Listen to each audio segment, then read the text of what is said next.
There we go. Do you You remember look how to? amazing. Thanks. Do I Yeah. really? Yeah, like you look really good to me now. Like I think that setting fixed it. Yeah. All right. Well, do we do our customary opening? Yeah. The Hey, custom I'm Nate. custom intro. Sorry, but I messed it up. Or we'll do it. I'll do it one more time. All right. Okay. Hey, I'm Nate. And I'm Colin. This is Pew Pew time. Pew I pew. think that's the best we've done so far. That's pretty good. Nailed it. There. First try. All right. So today we're covering season 3, episode 7. Just one more episode after this season. So I didn't catch the title of this one. Did you? Yes. It's called The Spies. The Spies. Yeah. And I think the name of it just comes from honestly the opening scene. Yeah. Uh, Yeah, for sure. So before we dig into the episode, there are several things that we got to talk about. The first is I'm not at home. Bree and I are visiting a relative out of state. So if this looks like a little house on the prairie, like 97-year-old relative's room, that's because it is. So um, that's the first thing I want to talk about. Second thing I want to talk about is the event that I just sent you. There's a mm, thing going down in Detroit, which, spoiler alert, that's near where Colin and I were originally from. Well, I shouldn't say originally. You were originally, right? yeah. Yeah. But I live out there now, generally speaking. But there's somebody doing a Mos Eisley Cantina experience May 4th, 5th, and 6th. So, not that we've got a huge following out there or anything, but I'm going to try and check this thing out. I think anybody who's interested in Star Wars the way I am should. I'm going to go, in theory, in costume and everything. So, I don't know, man. I'm stoked for that. Yeah, that's sick. I wish You I going to was catch a flight? Yeah, I was just say, you going to yeah. come out? Of course, you've got that So place in LA, right? yeah, I was gonna say there is one in Hollywood called Scum and Yeah. Villainy. Villainy. Yeah, Villainy. Wow, that's a tongue twister. Um, and it's pretty cool. I went there once. I went kind of at an odd time. I think it was like a Sunday around 3 p.m. So there wasn't that many scumbags at the bar just yet. They're all still sleeping from the night before. But it was still cool. I thought it's funny because I had the thought, and I'm saw some of the pictures in that article, and it looked very like kind of what I imagine a cantina is in like these places, a little bit dirtier, a little bit more, Yeah. and I think the one in Disney's cool, but I feel like it's a little too fancy, Yeah. in a way. So, Well, and one of the cool things maybe about the whole the expanded, I shouldn't say expanded universe, but the Disney's whole thing in the building this universe is um, that, like one planet's thing won't necessarily look like another's. So the Mos Eisley Cantina, of course, is grungier and dirtier or whatever, but right, one on Coruscant wouldn't necessarily look the same, or wherever. true. So That's a good that's pretty point. cool. Anyway, all right, so that's something. I wish you were around, dude, because it'd be fun to go together. We'll definitely take a lot of photos, but I think Yeah, yeah, you'll yeah. do that. Maybe I'll take some video.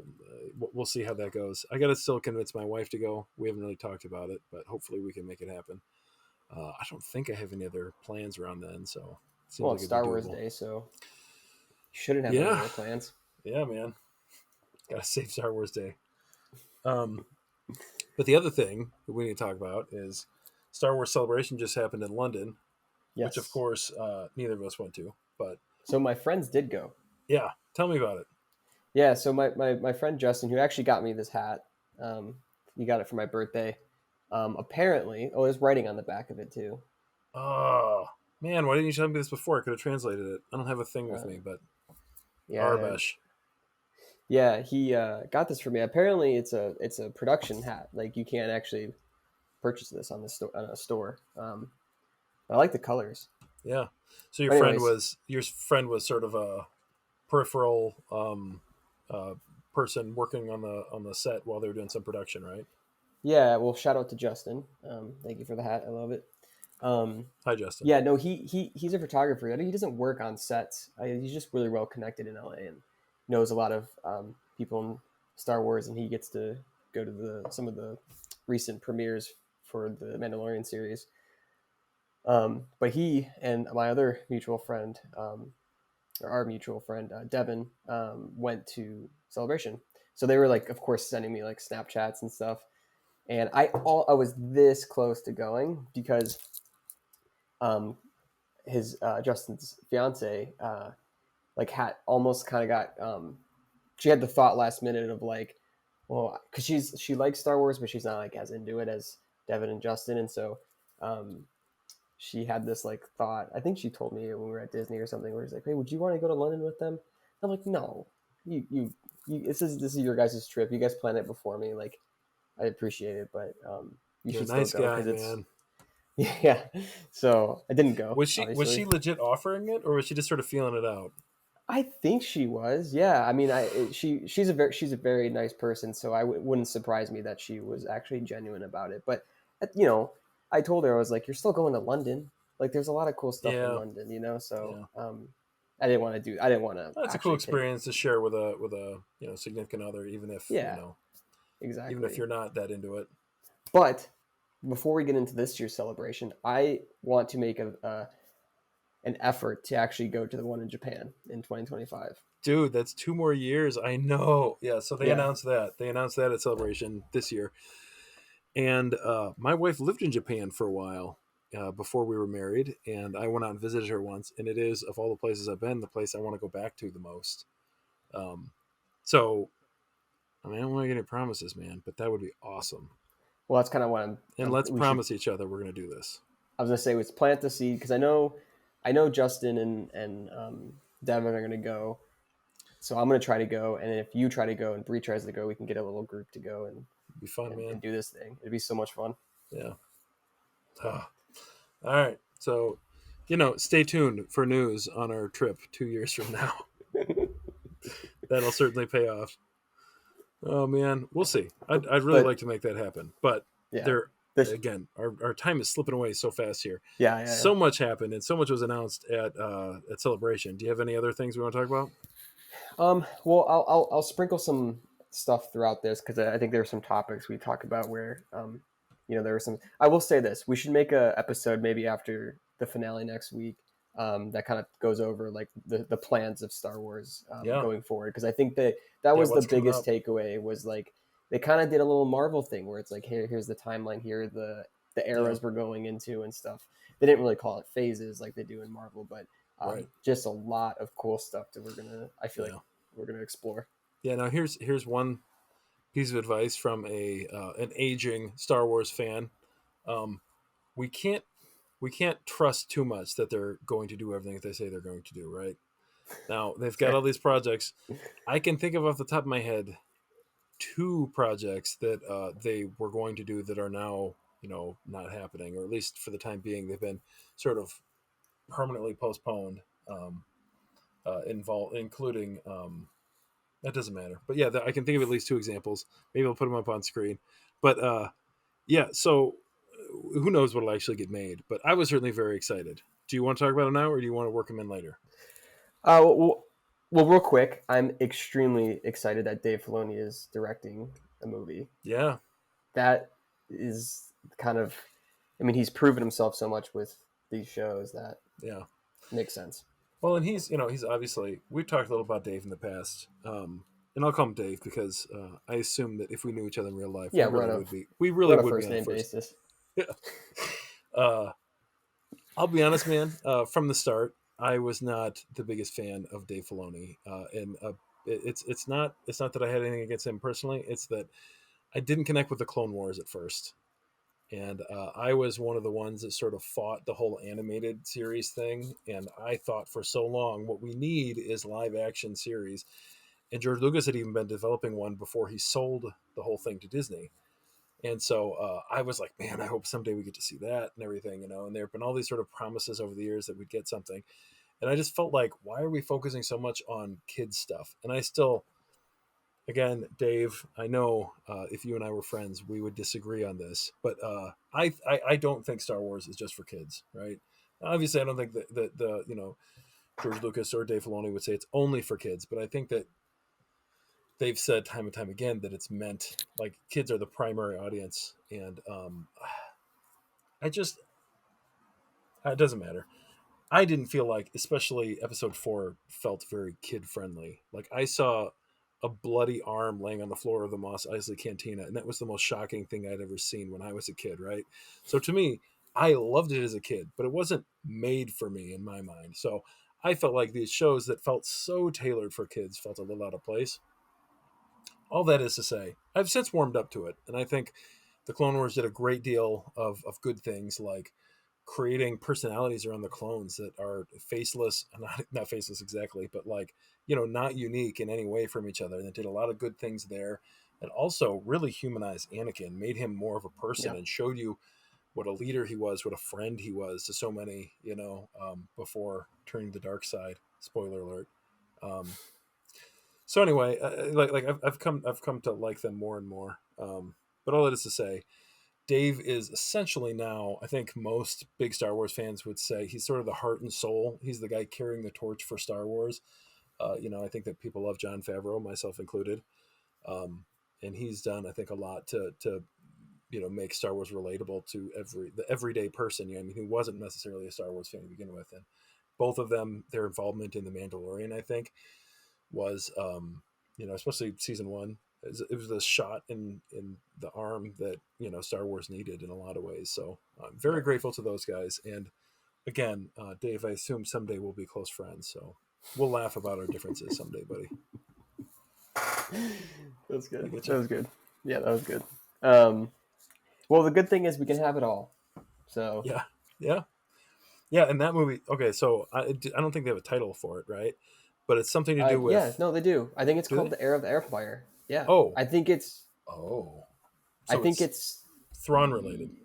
Yeah, so I think we've been on this podcast obviously theorizing if we're gonna see Thrawn, all this stuff. Um, so we got to Which see an Ahsoka trailer. Um, we almost certainly will, right?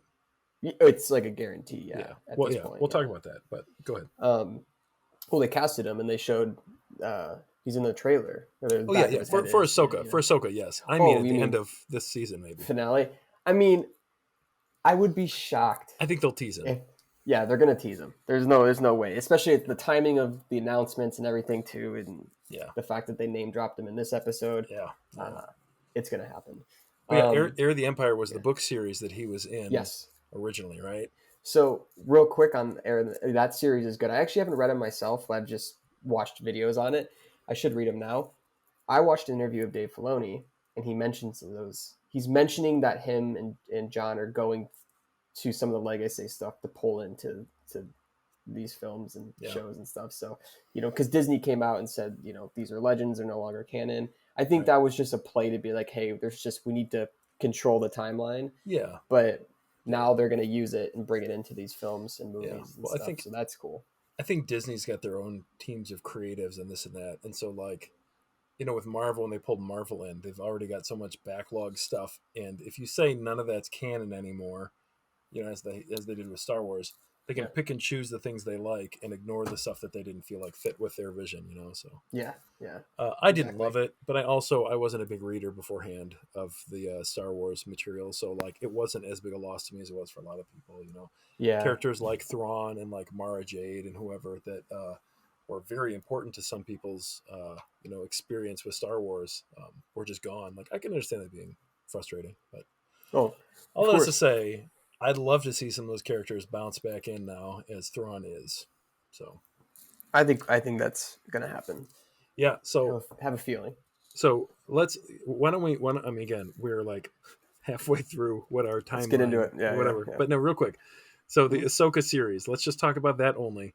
They did the bigger teaser or whatever, the full on trailer. I can't remember what they're calling it, but you Extended see teaser. the back of Thrawn's head. We see Sabine Mhm. Wren. Um, Looks amazing, by the way. yeah, yeah, yeah, and again, everything that we've seen, they show scenes straight out of Star Wars Rebels, which is an animated series that I came to love very much. um, of the painting of all of them that Sabine had done at one point, right? Before the end of the series, when characters are kind of like strewn off to this place and that, and anyway, some of that stuff is like, man, Dave Filoni being involved in this means we're getting a very accurate like switch over to live action. Yeah, Like, it's so cool. I'm really it's excited about that stuff. I mean, so basically we kind of see the whole cast except Ezra Yeah, so far. we saw But Hera too. Sorry. sorry, yeah, no. I mean, I'm so pumped. I mean, we're gonna get, obviously we saw Zeb in an episode, 2 episodes ago in Mando, so we know he's probably coming back. I love it. Uh, Sorry, my favorite. yeah, I think no, that's my favorite Easter egg of the whole series so far. No, this whole season anyway. I would agree with that. Yeah. Yeah, that was my favorite. Yeah, Hera's in it. Uh, Chopper, obviously. There. So I don't know if you saw the extended edition, but I'm pretty sure there's like a hologram of Ezra. yeah, I think I saw something about that. Yeah, It might have been a shady like phone recording from like someone in the crowd, but yeah. yeah, exactly. But we'll get Ezra for sure. He's just not in the official teaser. Yeah. Thrawn, of course, but Or pretty much the whole Rebels. man, Yeah. maybe he's dead. They're gonna kill Thrawn. In the I don't last think so. episode. No, not Thrawn. I'm just talking about Thrawn. Oh, what are you talking about? talking about Ezra. I also don't think Oh. they'll kill Yeah. Ezra right away.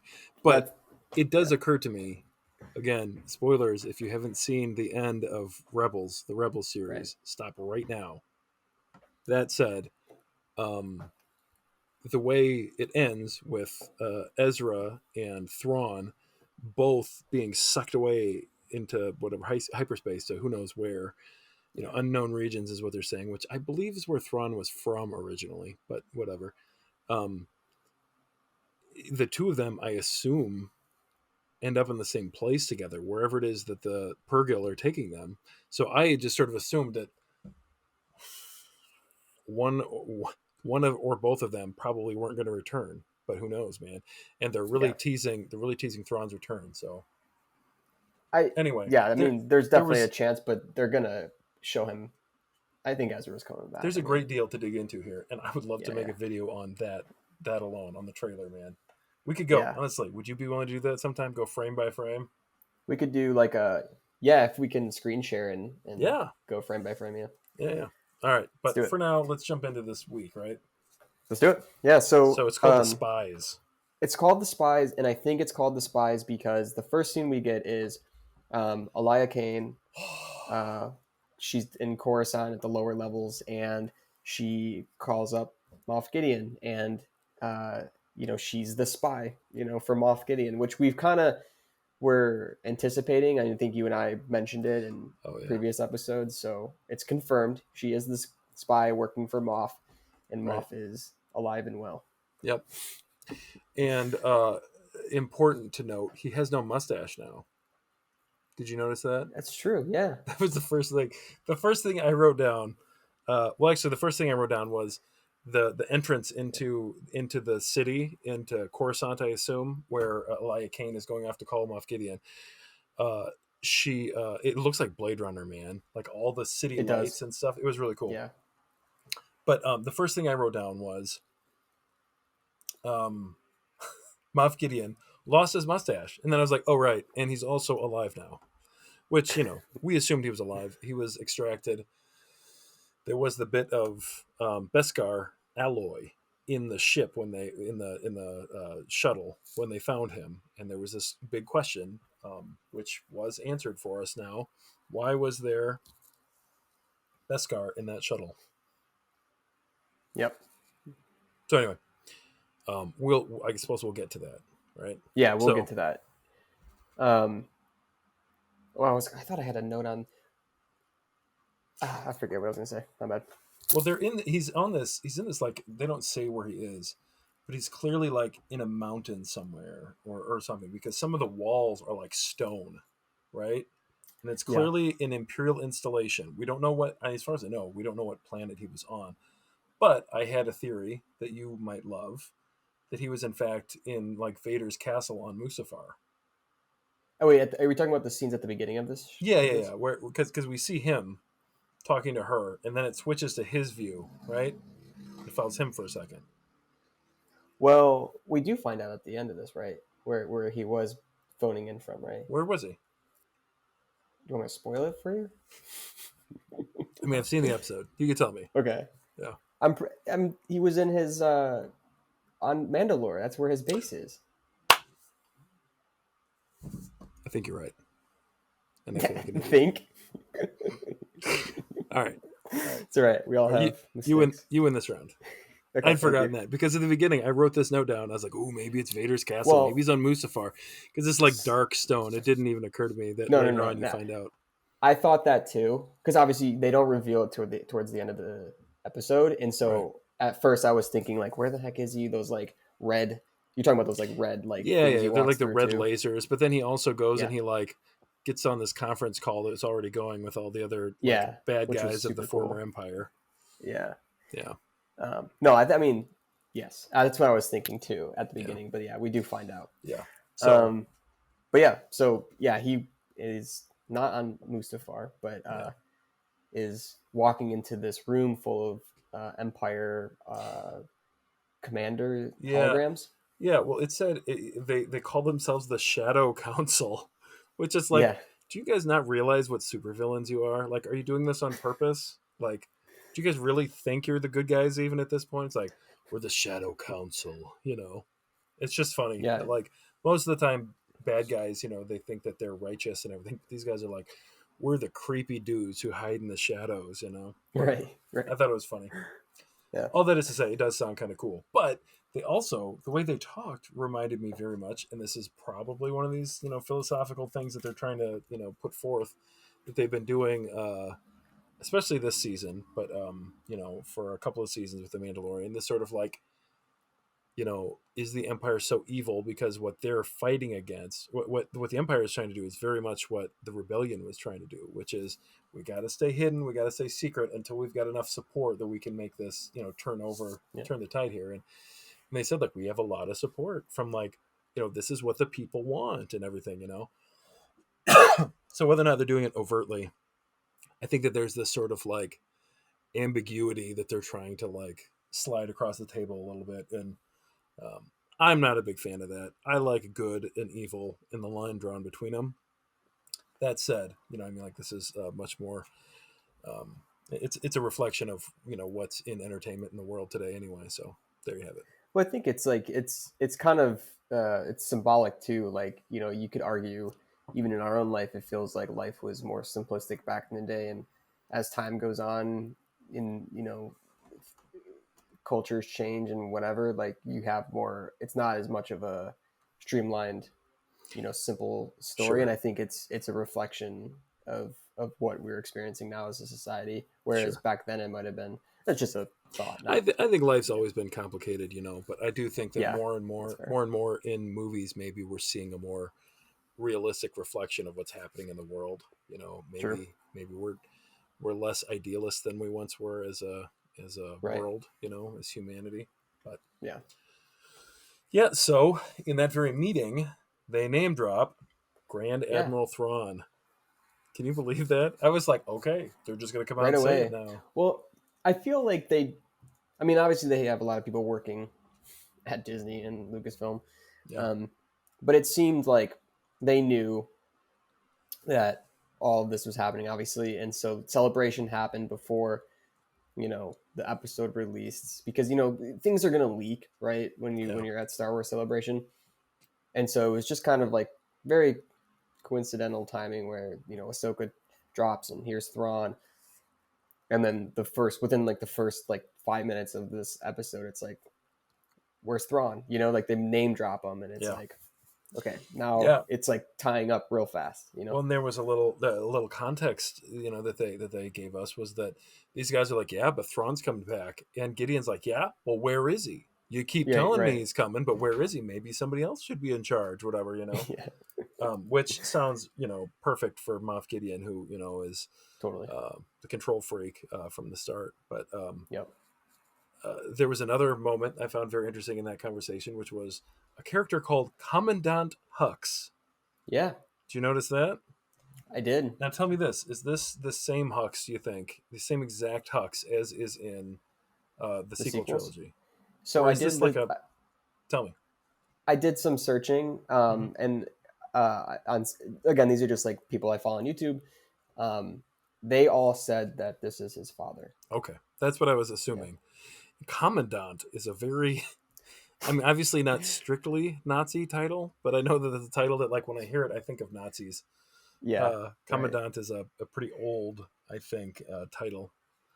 But yeah, man, that was interesting. And he had, I think, the same voice. Like it sounded like Hux Oh, from the sequel that's the trilogy. other thing is I'm pretty sure it's they're actually related in real life. Like they're playing Oh, like they're the same of bloodline. He's act I just assumed that it was the guy who played Hux doing the voice. That's very interesting. no, yeah, no. I think it's Okay, in his real life brother or sibling or that's crazy. something. That's super cool. Yeah, yeah. I thought that was cool.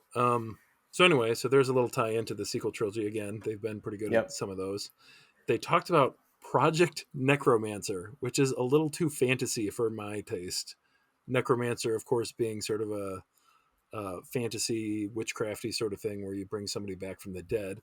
But they also, in that same breath, mentioned Dr. Pershing, and Mhm. as almost everybody on the internet has been surmising, that this is going to relate. The cloning thing is going to relate to how they bring um, Emperor Palpatine back in Yeah, whatever down the line, and also what allegedly leads to the various Snoke clones and all that we see right. in that Yep. time. Yeah, the other thing that stood out to me too in that scene, and we're still talking about the commanders and as projections in that Yeah, room. Um, Moff is asking for resources, a couple Tie fighters, or I forget specifically what he yeah. was asking for. I wrote it Um, down. yeah, what He was it? wanted 3 Praetorian guards, reinforcements. Yeah, so TIE interceptor reinforcements. Yeah, those are the two Okay, things.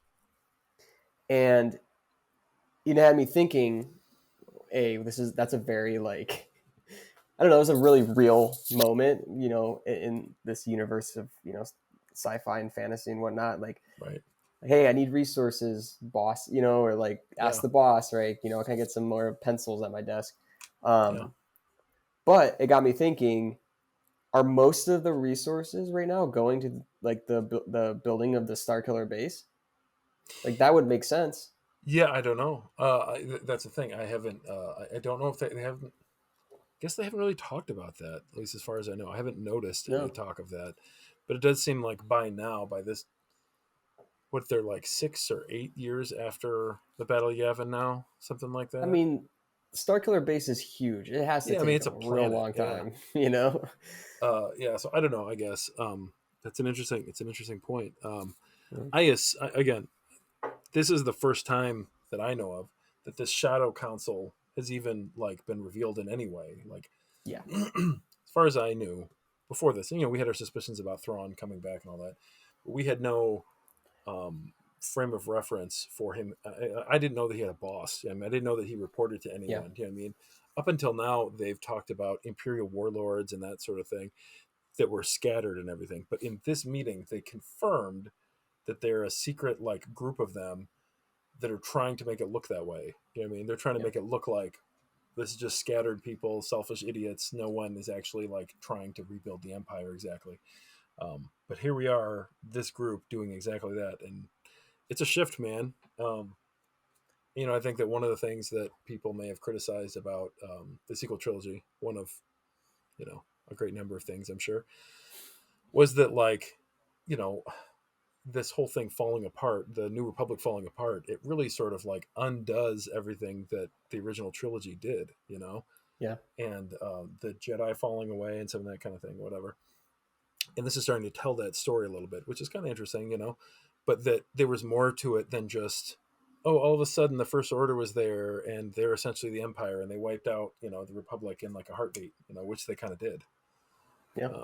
So anyway, it's interesting. They're connecting those dots, and that's valuable, whether or not you like where they're leading. So, but the Praetorian Guards, which show up at the end of the episode, along with the interceptors, we know that there were some mystery interceptors in one of the first episodes this season, right? When It they're was the second episode, I think. second episode, yeah, Yeah. they show up out of nowhere and they chase Bo Katan and they blow up her castle and everything, which Yeah. sucks. But Yeah. anyway, so I assume then that that's where they came from, or maybe they were some other you know imperial group. I don't know. It's hard to say. No, I think it's confirmed. I think But yeah, towards the end of the episodes they confirm it. It says if the base is on yeah, Mandalore, like Bo's yeah. planet or They're in wherever the she same was living, system. Yeah. yeah, it would be real easy to just like knock on the door and toss some bombs on your house. Right. All right. And Um, yeah, one last note in this little front chunk of the story. Um, we are told that like when he talks about how Mandalorians kept the pirates from destroying the system of Navarro, whatever the little settlement, yep, which again there were at this point only sort of suggestions and Elia Kane's involvement to point at, but it turns out that in fact the pirates were on the payroll of this whatever council. yeah, Um, so there's a little yeah. reveal. It's interesting because like makes sense. The spy, but you have someone from the inside. Moff's strategy is to slowly maneuver around the New Republic, and kind Yeah, of navigate that whole thing if you have kind of that little rat in yeah, the maze type of thing, or is that the right analogy? But not whatever. exactly, but a rat. Okay. Calling her rats is accurate. Yeah, Okay. rat What a am I rat in a trying to maze think is of? different. I don't know. Yeah, what am I trying to think of, like when you She's have a like a she's a spy. I don't know. bug or something? There's a saying for it, but I'm not All gonna get right. hung up on it. Yeah, don't worry about it. So what do we see next? All right, so let's get back to Navarro, which again is like little by little becoming like the home base of Star Wars, right? It's where it comes back, and you're like, ah, like warm fuzzies and everything, right? So Yeah. they've got people out in the streets, rebuilding, throwing blocks on top of blocks, trying to rebuild walls and that sort of thing. Because last we saw, the pirates were here attacking, and the Mandalorians arrived and crashed them, just destroyed them, sent them into the ground, all that kind of thing. Except for the one dude, that guy's still out there somewhere, and I'm certain that we've not seen the end of him. Probably for this season we've seen the end of him, but the one pirate guy who, like we've said, considers himself Din's like nemesis, whom Yeah. Din probably does not even know of. But Doesn't even think about him. yeah, they're back there, and we get this crazy shot of the fleet coming over Grieve Karga's head in like the city, right? Yeah. Do you, That's it. do you, I thought that shot was really cool, It was super cool, and it especially was because you get this sense of like, oh, they're getting attacked again, right? And then wow, and then they show the shot, and it's right, Moff's ship with the sword painted on the whole bottom of it. yeah, It was so cool. that was pretty cool. Yeah. Yeah, no, I thought that was a really interesting scene, and I love those. This is something they've done a lot of in this series, is these cool long shots of ships as they like pass overhead as you watch them take off, like that season 2 when they leave the frog planet and you see the ship taking off. Man, we've talked about that before. I love that shot. Yeah, The detail they're getting, that sort of thing, it's really cool. it was cool. But as the ships come in, we close in on Bo Katan's ship, and you see her flying the ship. Din's in the back, behind her, like working some navigation or something. Who knows? And where is Grogu? Did you notice? Yeah, I did notice. It's in my notes too. Grogu was sitting on Bo's lap, and It was that pretty whole cute. shot, it was cute. It's just they're totally leaning into the whole like they feel like an outer space family, right? Yeah, yeah, weird They're, little. I don't think they're gonna get together officially, but like I think they're gonna be like but they'll have each other's backs. I can see them Yeah, being some sort of like family of some yeah. whatever. Whether or not they're a quote unquote family, they certainly have operated in a way that they're watching each other's backs and that sort of thing. So Yeah, no, I thought it was really a funny little thing, and this episode feels like they went from the silly bouncing around. We talked about the all of the I say Easter eggs, but the cameos that showed up in the last episode. Just the whole episode felt a little bit silly, and this one at least felt like a turn to the serious, and not a single like yeah. cameo in it. Unless I guess you count the Hux thing, but No, that doesn't. I don't count yeah. that. So very quickly we see IG-11 again, How did you Yep. feel about that? So at first, Well, first, I was a sorry, just little, yeah. describe for us what happened. What does IG-11 look like now?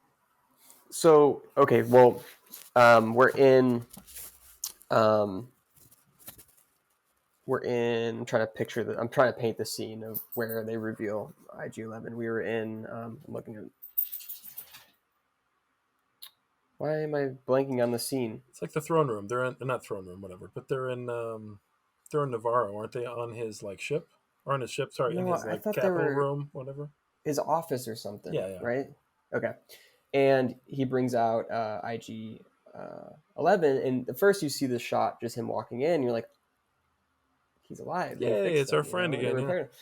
And then they have a close up shot of the little, I forget their name, but Bree loves Little them. Babu Fricks. Yeah, I don't know. Yeah, I can't Babu remember Fricks. their species, but Yeah, Babu so Fricks. he's inside like the chest part, like clearly you can tell they reveal like you control him, Yeah, and they designed it so that Grogu can fit inside of it. yeah, Which, to be honest, at first I was like, this is kind of a little weird because I want IG 11 back, yeah. but it honestly grew on me this episode, and we'll get into like why it grew on me. But Sure. I'm curious what your first reactions were. I will say my first reaction is still pretty much my current reaction. I'm not Okay. crazy about it. I don't know. Again, there's part of me that's like, part of what I liked about it was IG-11 and Din's interest in bringing him back. To me, felt like an advancement of his character. Right? He was Mm-hmm. he was no longer holding grudges against droids and stuff. And in fact, almost the opposite. He had this like, or maybe the same. He had this emotional attachment almost to this one who saved him and helped him and like sacrificed himself. And so he was like, I want this guy back. He's the only one I can trust and all that. Which again, I like that stuff. What I don't love that they basically like they took parts of his corpse off of the statue, which was also kind of cool. I kind of like that like Grief Karga decided to like honor this guy's sacrifice in that way, right? Droid or not. Right. So I didn't mind that. But then they tear him down from that. Then there's a moment where he tries to kill Grogu when they try to reactivate him, which I hated because again, we were told that programming was gone. That he's not that guy anymore. That whatever, it's completely missing because Queel did his work, and so we find out that that's happening. And now, when it didn't work to turn him back into it, they just like they make his corpse like a little like robot suit. That felt weird to me, right? So I said like I feel uncomfortable with this. You know what I mean? It's a little Because morbid. well, and Yeah. as we've talked about last episode, and I feel like we're building toward needing to do a specific episode about this. Are droids like sentient creatures, or are they just puppets? Right. I mean, are they just like machines? And because here we are, like either they're they're just like starting up a copy machine again and making it do something new, or they just dug their friend out of the ground, scooped out his working parts and said now he's a truck. You know what I mean? Like it's just weird. Anyway, all this to say, it's hard to argue that like it wasn't a little bit adorable seeing him like suddenly be able to like push his way around a little Move bit and around. everything and Yeah. saying no and yes, like that was sort of adorable and funny and yeah, whatever. Yeah. But to me, I was like, if they can't get the personality back in him, I kind of don't think I want IG-11 to come back. I wish they had left him as a statue. So I don't know. I think, yeah. No, I hear you. I will say this. I think the part that grew on me was I thought it was a clever way to kind of get like maturify Grogu a bit, if Yeah, that makes sense. Like yeah, he's been in like a baby yeah, carriage for three, almost full 3 seasons, and so now he's able to say yes and no, yeah, which he can, yeah. you know Well, it gave him some agency, right? right, He wants exactly. a snack, he goes for it. His dad tries to stop him, he goes like, you know. It's so And funny. at the end of that interaction, Din is like, "This isn't working for me," and I was just kind of like, Yeah. "Yeah, obviously, you just I don't know, whatever." He's 50 years old. Again, the nature of his level of maturity is like impossible to discern, right? Yeah. So at 51 years old, at 52 years old, is he suddenly going to be like, all right, we're on the same page now, Dad, and I'll be good. I mean, like, what? I don't know. Is he gonna have to be Yeah. 100 years old before like this works? I don't know. Right. Exactly. Anyway, But so that's happening. For good or for bad. IG-11 is back. They called him IG-12 now, which was a little bit weird to me because I assume that there is an IG-12. There's an IG-11. There's an IG-88. I guess I kind of assume maybe it's just like, maybe there's an IG-11 and an IG-22 and an IG-33. I know that it skips. Yeah. I think in the Clone Wars we saw some IG, like assassin droids, whatever. But I've never been completely clear on what their designations are and how many of them are and that sort of thing. But Yeah. they certainly seem like a fairly rare droid and certainly a highly skilled, like killing and bounty hunting droid. So Yeah. anyway, let's move on from that. Yeah. What do we get next? We get the scene where the Mandalorians are all gathered. Yeah. the awkward family reunion, man. I thought it was Yeah. pretty Yeah. great. You have Bo Katan's people who walk in, and they all walk in with their helmets on, and then little by little they're taking them off. And I wrote down in my notes, I was like, so are they doing this? Are they doing this like out of respect? They're going to wear their helmets now, and then they immediately took them off. I was like, okay. Yeah. No. So I didn't know how this was going to shake down, how it was going to shake out, I should say, but they sit down and they're all like sort of sitting around together, and there's this kind of like awkwardness because, as was pointed out among Moff Gideon's little whatever Super Friends meeting, they like these two factions have been sort of at odds for all this time, and so if they join up, this is a serious threat.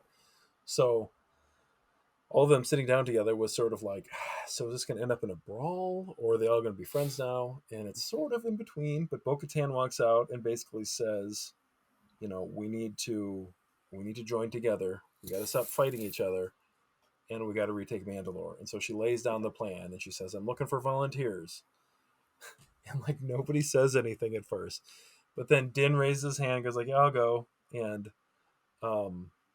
can't remember the other Mandalorians' names, but the two The armorer. well, she right? comes in later, yeah. But the next Okay. two people I think are Bo-Katan's former like Yeah. associates. The girl. The The girl dark whose hair name I can't girl, remember, and then I don't know her name, but then Axe Wolves. Yeah, Axe Wolves. Axe Wolves, as he should be called. Yeah, Wolves. Right. Wolves. But anyway, yeah. So those two join in, and then like all of a sudden, like a bunch of people are like raise their hands and stuff, and I was like, so is it like everybody? Like it looked when they backed away, it looked like about half the crowd was going. It was going to be some like small little tactical group. So big group goes.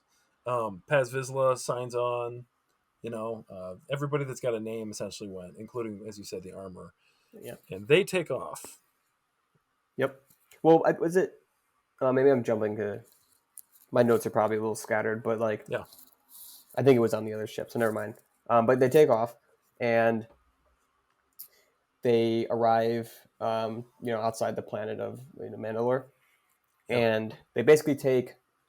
So the thing with Mandalore is there's this big like electric field almost. I forget what they call it, I think but they call it magnetic field. Yeah. magnetic field. That's right, and it basically blocks like you being able to communicate with anyone on the planet. Yeah. So they send a small fleet down, and it's kind of the most. It's the fleet of like the people you would expect, right? It's Bo, the armorer. Yeah, it's like Din. the team. It's like most of the team that signed on. Yeah. Yeah, and the rest stayed back on the other ships. So they go down, and pretty quickly there's like some ruffling in the distance on the planet, right? And it's this ship. I forget what they call it. The sail barge. Oh, did they call it that? What, I didn't hear it. or maybe that's what I just called it. The sail that makes barge. sense. But you know what it reminded me of was Rex's. Their.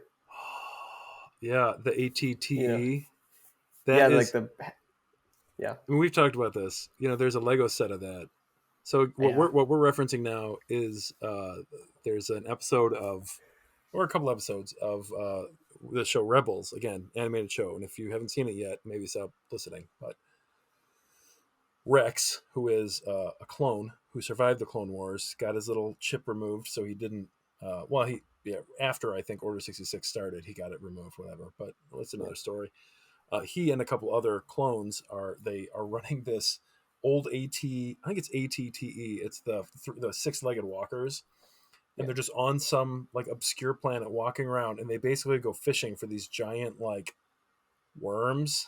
These like, I mean, smaller than a crate dragon, but like these significantly large things with their walker, and it's so cool. It's like outfitted like if like a bunch of old like war veterans decided to like retire on a giant robot walker. So Right. it's got like a little helipad on top, and they've got like a deck out here where they do their fishing from and stuff. It's just great. I love it so much. I appreciate that thing. But that's what this reminded me of. That's great. It's I the think sail barge. Yeah. I think these people weren't enjoying themselves as much as Rex and Yeah. Wolf, and I can't remember who Yeah. the other Definitely guy is. not. But the first thing they ask when the ship comes up is, "Do you have food?" And I was like, Yeah.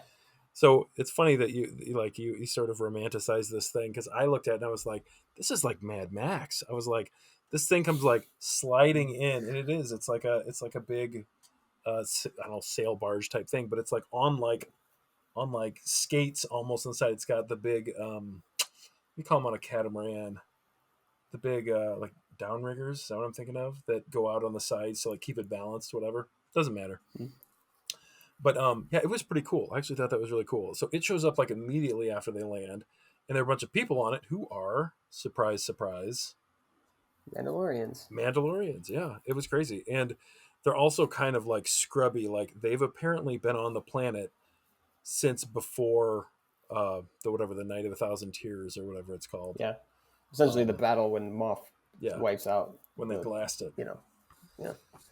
and I don't catch their names though. I don't. no, Did you? I didn't hear any. I wasn't listening too closely. Maybe I should listen to it again. But they they recognize Bo Katan by her voice and by her, the night owl, illustration on her helmet and everything. And so they like apologize, but then they say like, "But we're still in your service." They're like, "We failed, but we're still here for you." So Yeah. they join up, and so now they got this like super weird group of different tribes and stuff, which is kind of cool. All these different people sort of It is coming cool. together.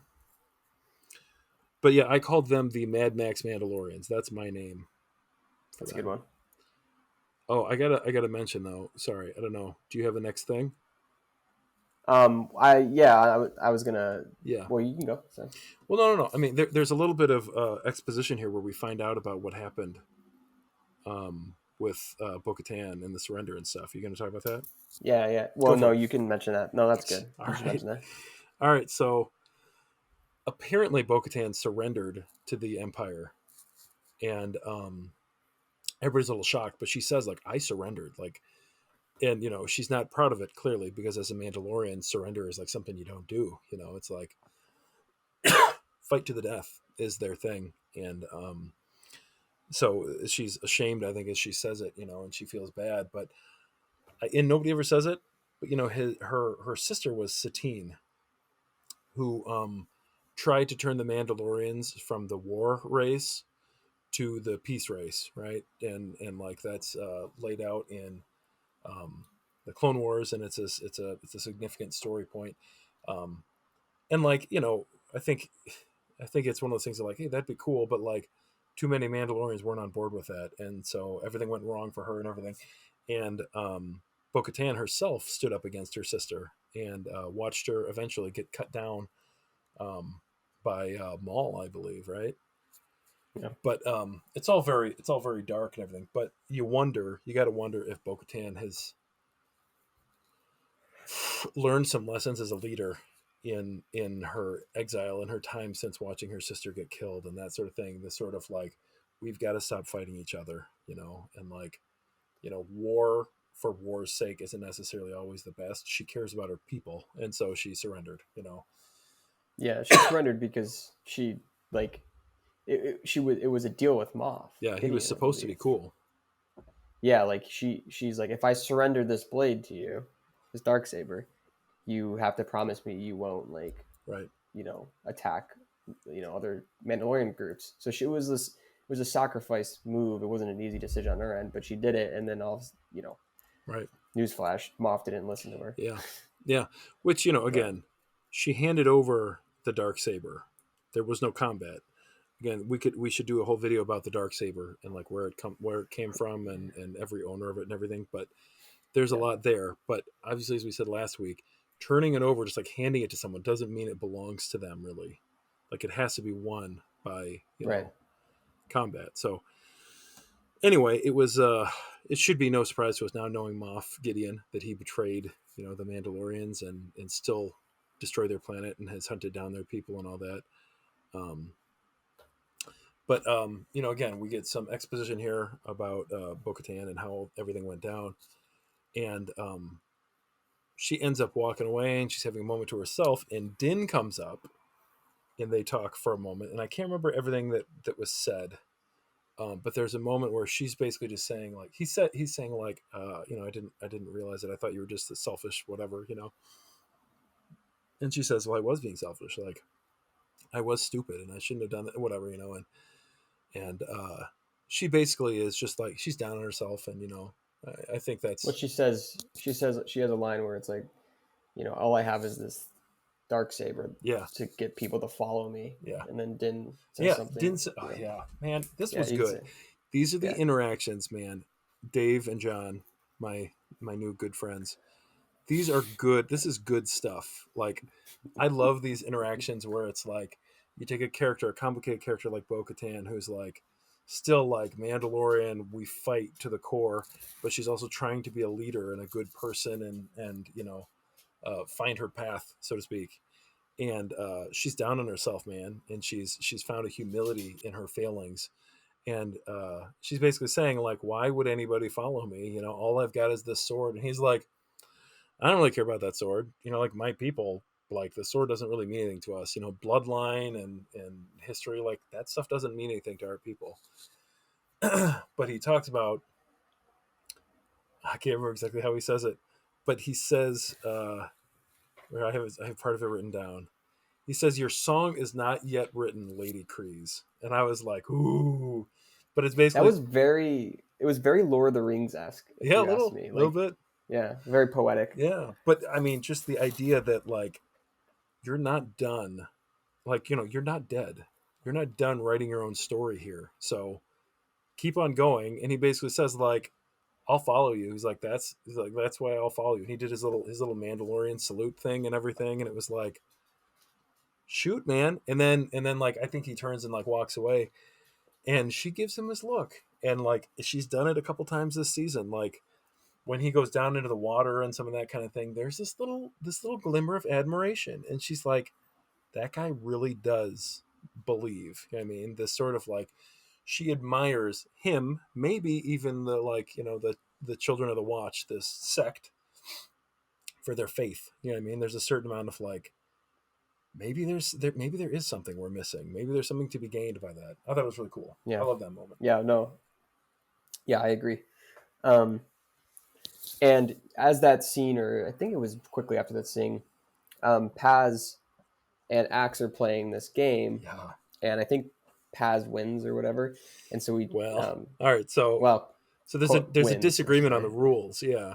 Yeah, Yeah. But it's like chess. They're playing like space chess. Not yeah, not hollow chess, I don't think, but space chess. no, it was something different. Um, yeah, so they have a disagreement on the rules, and basically, Paz like pulls out his blade and is like, let's fight over it, and so they start fighting, and I think it was Din made a comment like, hey, like, should we stop this? And Bo was like, we can't, this is just Yeah. how this has to play out. Yeah. He said neither side And can step in. yeah, exactly. She said that. She said that. But little did they know there is a third side of this, which is now Yeah. Yeah. Android Grogu stepped in. Cybernetic Droid Grogu. Yeah. What's the MODOK? He's MODOK? a comic book villain. Trying to think of what he's from. I think he's a Marvel. I could be wrong. I'm gonna feel stupid when I find out. Carl, correct me. Carl, yeah, I was gonna say Carl Modoc. probably knows. Modoc is this little tiny alien that's basically just a head with arms and legs, and he like drives this bigger guy. It doesn't matter. Anyway, yeah, no, it's sort of silly, but it's also fitting and symbolic. It's yeah. So basically, he steps in with his little IG-12 suit and says no, because he can press yes or no. But it's very symbolic, and it's. I feel like that missing gap that whole religious crew needs, and there's obviously a lot of theories and stuff that we could talk about in terms of like what Grogu will become. Yeah. But you can start seeing early signs that he's kind of like the peacemaker in this group. Yeah. Well, if anybody has seen enough death in their life, it's probably Grogu, right? Yeah. I don't know. I mean, Mandalorians at like age 12. Well, seriously, yeah. Yeah, it's crazy. So anyway, they have that little thing is settled, which is kind of like, huh, that was cool. Yeah. And what would come up except a giant monster for like the 5th time this season? Yeah, and it's kind of like a dinosaur-ish head, kind of like you can. I didn't. The first thing I thought was it looked like Godzilla, but I think that was just the green like glass, like at different like plates almost. It looked like on its back.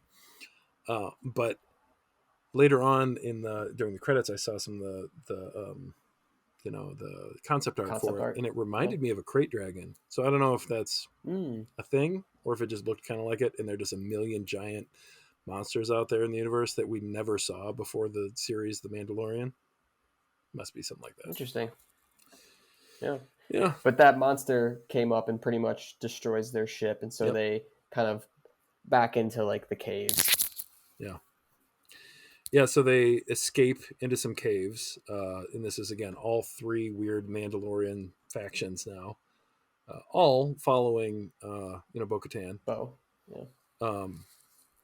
Actually, sorry. Before that happens, we missed a step. It's a small thing, but the armorer before they leave and they go looking for the forge, which is they're looking for the ancient forge on Mandalore. The armorer says like a bunch of these people are too weak to fight anyway, so like let me take them back and I'll take them up to the fleet and we'll get them some medical attention and everything. So she does that, and there were real quick some awkward shots of her flying back up to the fleet, and I kept expecting something bad to happen and nothing ever did. So I thought she was gonna. So I thought. I'm glad you brought this up because I was thinking the same thing. Like it was very awkward, and I thought something terrible was going to happen. Like I'm thinking in my head, she's going to come out of this like clouds, and just like the whole fleet's gone. I know they're dead. Well, I thought she was going to get out there, and the Empire was going to be waiting for her. Yeah, it was that too. Yeah, all of those TIE interceptors that we heard about. I was like, oh no, she's going to get up there, and then she'll be dead, and like there'll be all this suspicion from the other Mandalorians about like what you guys killed the armorer or something. Anyway, right. There is something with that character that I feel like they're holding back on. So I can't decide. Reserving my. I can't decide. It feels a couple of times now she's felt like she did something I didn't expect, and so I've wondered if she's fully trustworthy. But who knows? Yeah. We're 1 episode from the end. I'd be surprised if she betrays everyone now. So yeah, that's true. Those are good call outs. I forgot about those. So back in the cave, pretty quickly when they get back into it, they see in the distance like other like beings with jetpacks, and I think someone makes a comment like those Mandalorians, and then someone's like, those aren't Mandalorians. Yeah. We don't find out their name till later, but they're the Super Commandos. Yeah. Is what they're called. And so they start fighting each other, and basically the Mandalorians kind of are dominating, if you will. So the Super Commandos are retreating, and so they're following. And man, that scene caught me way off guard. You start because I'm like, so they're in this cave, and I know it's Mandalore, and then I start seeing like metal from like an Imperial ship inside of an Imperial ship. I'm like, what is this transition? It was a little confusing, I was like, am I hallucinating? Like, is this supposed to be a dream or some crazy thing? I was like, it really caught me off guard as they were chasing after these Super Commandos. Oh yeah, go ahead. No, I just want to say real quick. You mentioned the Super Commandos. Yeah, they say Yep. like it's like, oh, there's others with jetpacks and like other Mandalorians, you know. And then I think Bo Katan says those aren't Mandalorians, and they discover they're wearing Beskar. Yes. And the term Super Commando is the same name for Maul's and the Empire's. I think it was Maul's people, but it was like the Empire's special group of Mandalorians, the traitors. Remember that? The Mandalorians. Sure, we can call them That's what some guy on YouTube called them, and I that. was like, that's kind of Yeah, kind I of cool. didn't. I hadn't caught the name of them, so it hadn't occurred to me. But yeah, but yeah, they were the Death Watch soldiers. I think Yeah. then eventually, now that I say that, I don't know. Maybe they're not the same ones as the ones that Tar Vizsla led, but maybe they are because he's still a Vizsla. Not sorry, not Tar Vizsla. Oh gosh, Gar Saxon. Free. Gar Saxon. Oh, Gar Saxon. Unrelated. Yeah. All right, we're going off script here. Let's That's right. let's get back to this. So these guys show up. Clearly, they're wearing Beskar now, and there are like a ton of them. And in that same scene, we see the TIE interceptors docked, just like Yep. straight across in that same shot. It was like, oh boy, this is bad, right? They've wandered into this, and that's when it connected with me. This is where not Maul. This is where Moff Gideon Moff. was, and like you Yeah. called out at the beginning of the episode, or the beginning of this episode, like no, that they were there, they were on Mandalore, and so it sort of makes sense. Dude, There's this Moff.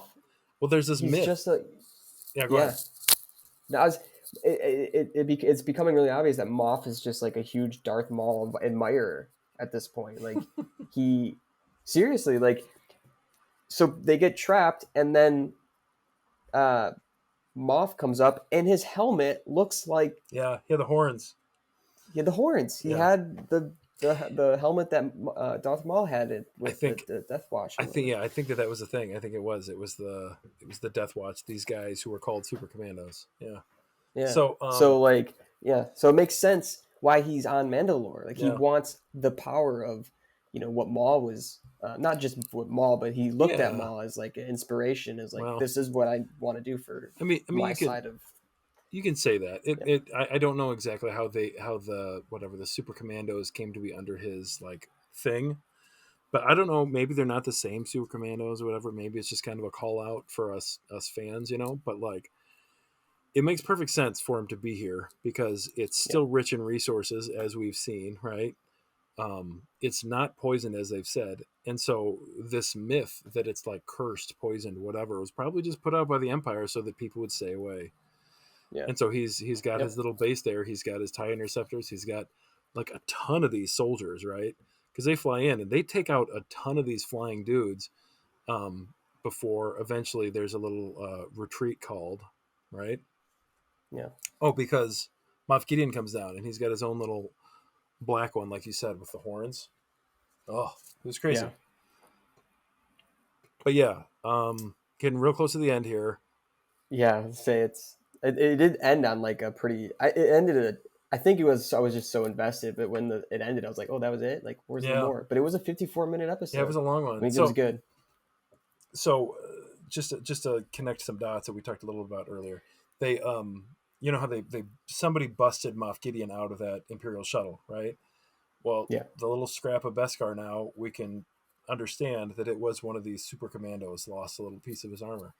Now there are, the first question in my mind was how could Beskar just like be broken off like that because they act like it's basically invincible now against Mhm. basically anything but a lightsaber, but even a lightsaber can't do a lot to it. So they called it Beskar alloy, right? And an alloy is when you mix in another metal in order to, achieve one thing or another. But in this case, I assume it's because Beskar is so rare that they want to stretch it, right? So you make, Right.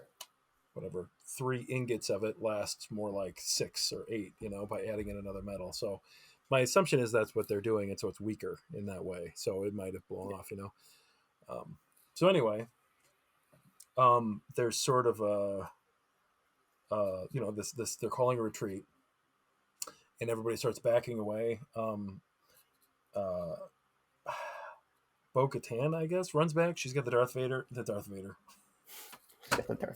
She's got the dark saber.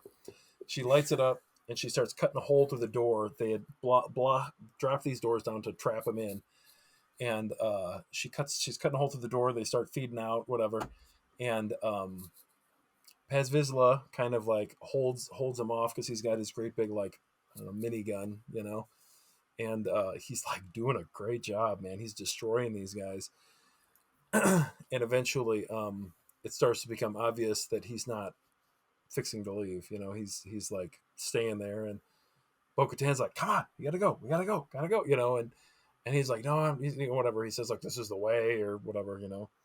So he wants to stay, and Bo Katan doesn't want to let him, but like he's like, "No, this is good. This is what I want to do." He's like, "There's too many of them," and so he stands there, and I don't know. Do you want to talk about this? Well, his gun starts to overheat, which I thought was a Yeah. nice touch because you kind of think. I mean, there's no like, it's not like guns that we are know in today's world where it's like you have ammo and stuff, Yeah. and you have to refill it. So Well, these things don't have to be refilled, but they can overheat. Well, I assume that those like any getting the video games, of course, you need like ammo, right? But like it's like in like World War One, World War Two, the early like machine guns of the world. In many ways, that's how you had to stop them, was just run so many people at them to the point where the barrels get hot and can't, like they start to warp when they get too hot. Yeah. And so they just sacrifice enough people at them, and then the gun is done, for now. Yeah. So he does a heck of a job. He holds the guys off, for like a long time. He just keeps shooting them down one after another, after another, after another. Well, he does. He clears off all of the super commandos, at least. Yeah, at least all the ones that were he knocks there. the last one on. Yeah, and he knocks the last one off the cliff or whatever. Yep. But then, sorry, real quick, real Boromir vibes with the end of this thing, man. You talk about Lord of the Rings. Yeah. His last little last stand there, and he kept thinking like, "Oh no, it's gonna get him, it's gonna get him, it's gonna get him," and then he kept like push these guys off the cliff, and it's like, "Oh man, he's alive." Yeah, that's true. This there, but as like I don't know how much time goes by, but pretty much the I'm gonna butcher this name, but the Praetorian, yeah. Praetorian guards. I think there was like 4 or 5 of them, pretty much arrive. Yeah, and it's just I think it was just 3. 3, okay. But yeah, they're the Stark Red guys. I think that they're the same guys that we see in the Snokes. Yeah, they're right? Snoke's guys, and I always thought that they were the Imperial Guard guys. Just kind of like upgraded, whatever. I don't know if they are supposed to be or not, but yeah, I don't know about that. But yeah, so I think they are the same from the sequels. Trilogies, yeah. At least that's how I interpreted it. But they have these, we saw it also in the sequels. They can fight off a lightsaber because there's these rods, these swords that they have, or whatever you call them. They have like an electrical, some sort of thing at the top portion of it, so they're able to fight off with a lightsaber. Obviously, with Paz, he doesn't have a lightsaber, but Beskar is like super strong. And so unfortunately, these things can pierce through Beskar armor. Well, I think they get him in between. You know what I mean? Because like at close range, if you hit one of these guys in between, the shoulder and the chest. No, I think there was a shot where it was like I think it was going through. It was going through here because remember he pulls him in closer. Yeah, I guess. I don't know, it doesn't make sense to me. And they're always changing the rules on these kind of things because there used to never be anything that could stop a lightsaber, and then all of a sudden Beskar did it. And that's true. In the video games they have these things called vibroblades, and that's kind of what they've got in their hands. The Mandalorians are always fighting with these knives that kind of like those are vibroblades, and they were in the Knights of the Old Republic games. I think were the first time I remember seeing them. But they can hold back a lightsaber too, so it's kind of weird how they keep changing the rules. But all that is I'd have to rewatch. I don't know, man. I'm looking at the. Sorry, I just pulled up a shot. No, you could be right. I'm not saying that you're wrong. It's kind of located like here, so there's like a chance it could be like it went around maybe, or but it's I'd have to rewatch the scene. But it was it was clear that these guys were like if he would have had a chance against one, but I think there were 3 guys, and they how to say it politely. They got him. Just rip the Band-Aid off. Yeah, they got him, guys. So from what we can tell, for now, for the time being, Paz Vizsla appears to be dead. And Yeah. of course, I think everybody's got some mixed feelings about this. He was sort of a competitor of Din's at times, and even at the end of the first season, he sort of salutes Din as he's flying away. You remember he's in the Razor Crest and Paz flies up next to him and does a little salute. It's kind of awesome. But he's also sort of always been this, like, he challenged Din for the Darksaber at one point. He's always sort of disagreeing with him, but Din helped him save his son and all this kind of stuff. It's like they had this sort of like growing respect between them, and I think with him, we sort of grew to respect him. And he was this sort of like this beefy, unstoppable dude, And so to see him go down is this sort of like, feels like behind the scenes, they're saying like, we got to make them feel less confident. You know what I mean? Like we got to take down their biggest, baddest dude, So nothing feels safe anymore, right before the finale.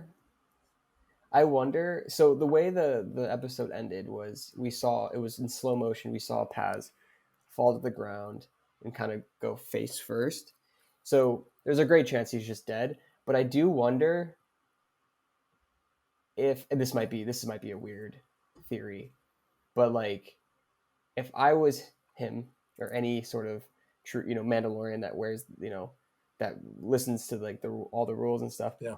And I'm dying, I'd take my helmet off. I'd want to get a last breath of fresh air and see the world with my own eyes, And I'm wondering, because you exactly. You had a point a couple episodes ago of this podcast where you noticed the voice change, and you think it was because he was going to take his helmet off and reveal his face in it. So I mean, could still fit in the next episode where maybe he does his helmet. He is going to die, but maybe we see him with his helmet off. I don't know. Yeah, this is one of those situations that it feels illogical to me to have Jon Favreau stop voicing him for the last like few episodes before the character just dies. So it does seem weird to me. Yeah. I will also say though, I thought his helmet was going to be peeled off when he was fighting Axe Woves with the knives. Yeah. I really thought like, oh my gosh, that's what this moment is building to. Is that this guy's going to whip around and like, again, disrespecting this guy's philosophy, just like whoop and like yank that helmet off and we're going to see his face. I was like, dude, wouldn't that be like the ultimate disrespect to one of these guys? Dude, I would. Now that you said that, I kind of wish it happened. It would have been something. I don't know, man. Anyway, so that is the end that we saw, right? Yeah. It goes to the to the sort of the sad after whatever, the credits rolling. It's the sad music that we heard when Queel died in the first season. So it's like kind of a bummer, and all bets are off for the last episode. I have a theory. Tell me. I think what could happen is I'm thinking how they're going to get out of this mess, and the only way I can think about it is they somehow get the Mythosaur to destroy the base. Yeah. That's not a bad like comment, man. Like Thor Ragnarok, where it's like we can't actually get out of this, so we're going to have this thing destroy. Yeah. Just let Asgard. Like maybe we can't have it, but we're definitely not letting the Empire have this planet. Yeah, right. Yeah. Oh, that's some interesting foresight, man. I wouldn't be surprised. That's a good idea.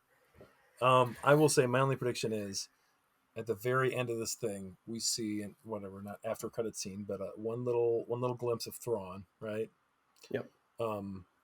I do wonder if we're finally going to see the end of Moff Gideon, because up until this point, Moff Gideon has been the ultimate bad guy that they can face, right? And now maybe he's gone, and Thrawn will arrive, and so it'll step right into the Ahsoka series, and then when Mando season 4 comes out, like who knows where Thrawn is at? If he's crossovers, that'd be cool. Yeah, maybe.